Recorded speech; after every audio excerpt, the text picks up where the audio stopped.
stuff, so I go to the best cafe at the Bellevue. The rhubarb cake at Felix is one yummy appetizer. The Maison Blunt is a cozy tea room for the jam and crowd of Zurich. The restaurant also has an awesome variety of finest oriental starters. Still, I'm dead hungry. Just around the corner, Lily's features a hip crowd and Asian fusion cooking. The tempura is delicious. Note to self, fry everything from now on. The glamorous Volkshaus gives this Bavarian chick just what she needs. The place is also a shishi bar and concert venue. After all this meat, I feel a little guilty and need to chew on something without eyes. The oldest veggie restaurant in Europe, the Hiddle, will do the trick. After all that food, I go for a little fresh air and end up in the middle of the nightlife. The locals here seem like such a friendly bunch. I get one proposition after another. Even the elderly gentlemen seem to enjoy the nightlife. Then I hit the clubs. Someone asked me if I was number 9 at the 2003 finals of Miss Switzerland. He's as sweet as candy, so I say yes. Having eaten so much, I need a couple of drinkies to settle my stomach. I can't find my hotel details anywhere. I take a 5-minute rest to gather my thoughts. I have to say that this city is so safe that you can settle down for a night anywhere. In fact, the streets are quiet enough for a read and a snack. A yummy Ricola. See you next time, and you never know, it might be under the newspapers in your backyard. Bye-bye from Susie May.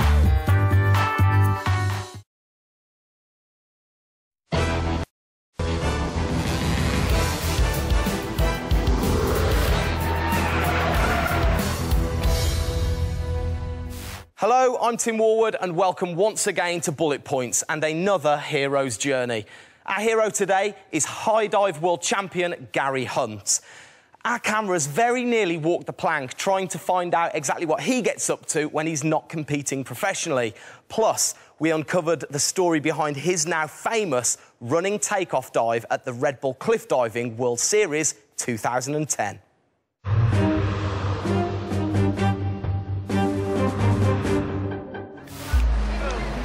One of the main things that attracts me to the sport is the adrenaline and just the feeling of you feel like you're flying for 3 seconds, and you can't find that in any other sport.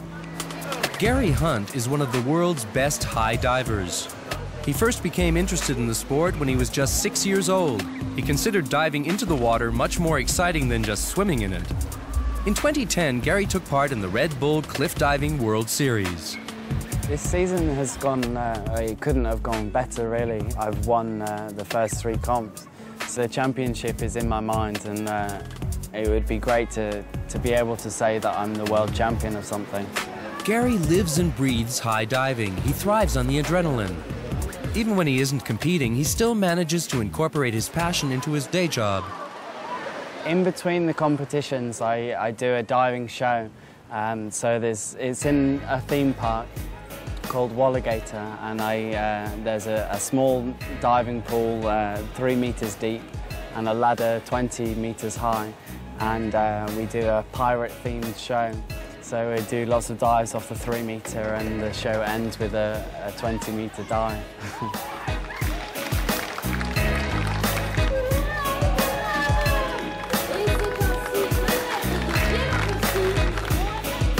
Polignano a Mare, a beautiful and tranquil little town in the south of Italy. The next stop on the tournament, and the place Gary plans to attempt a unique dive for a very special reason.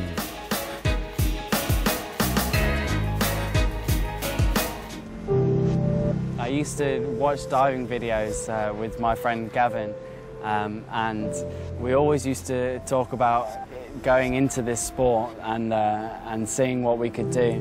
And my friend said, right, I'm going to be the one to introduce the running takeoff. Unfortunately, 3 years ago, he was killed in a car accident, and just the same year that I started high diving. And so there was always in my head that this running takeoff, because nobody does it at the moment, and it definitely does introduce the possibilities for more difficult dives. And so it was a sort of a tribute to my friend Gavin Brown to finally do this running takeoff. Yesterday I was fixed on learning my new dive, and the clouds set in, it started to rain, and the wind was really, really powerful. If the wind is really powerful, it's just too dangerous, so the training session was cancelled, unfortunately. Polignano is definitely one of my favourite stops. There are more than 30,000 people that come to watch, and so when there's a good crowd, it always makes a good competition. 12 athletes from all over the world take part, and with the first round already behind him, Gary is now set to compete against the top 6.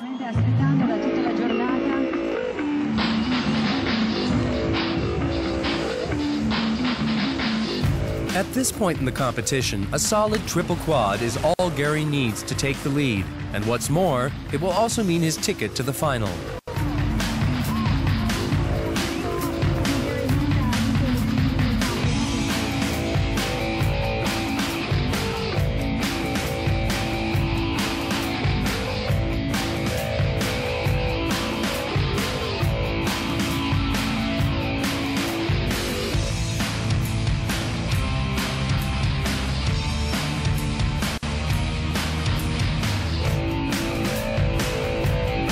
Gary's fiercest rival and his greatest obstacle to overall victory is 9-time world champion Orlando Duque.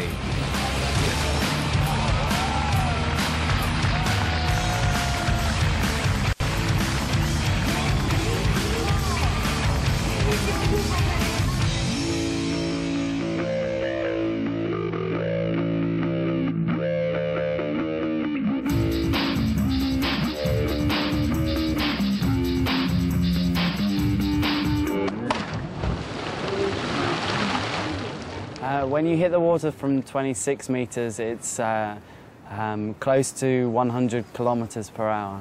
If you get lost in the air and take a bad landing, broken bones, internal bleeding, it's possible. We try not to think about that, but it is possible.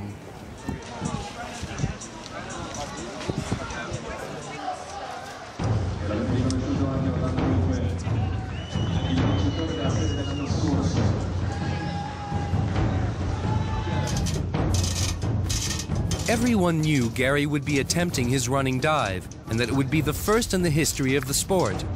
But little did they know of how much more it would mean to him.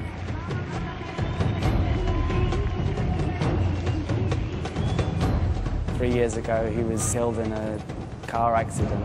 The same year that I started high diving. This running takeoff is a sort of a tribute to my friend Gavin Brown to finally do this running takeoff.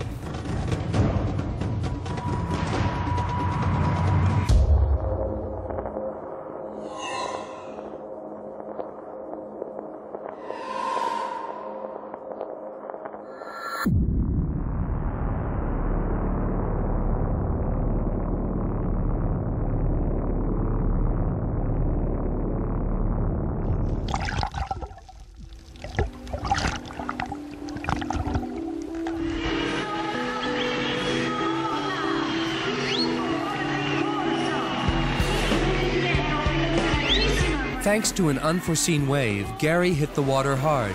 But despite this, he is still the first person to ever perform the dive. Perhaps more importantly, the dive itself served as Gary's unique tribute to his friend Gavin, the man who inspired it.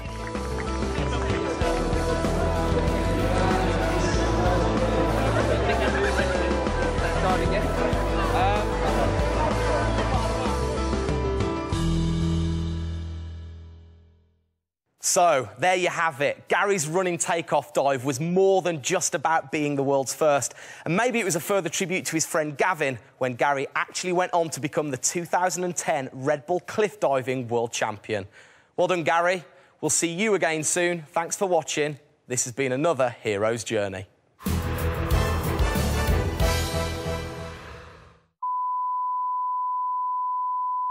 Okay, all right, okay, everyone, we're going to play my game. Now, who's going to ask me a question? Yellow, history.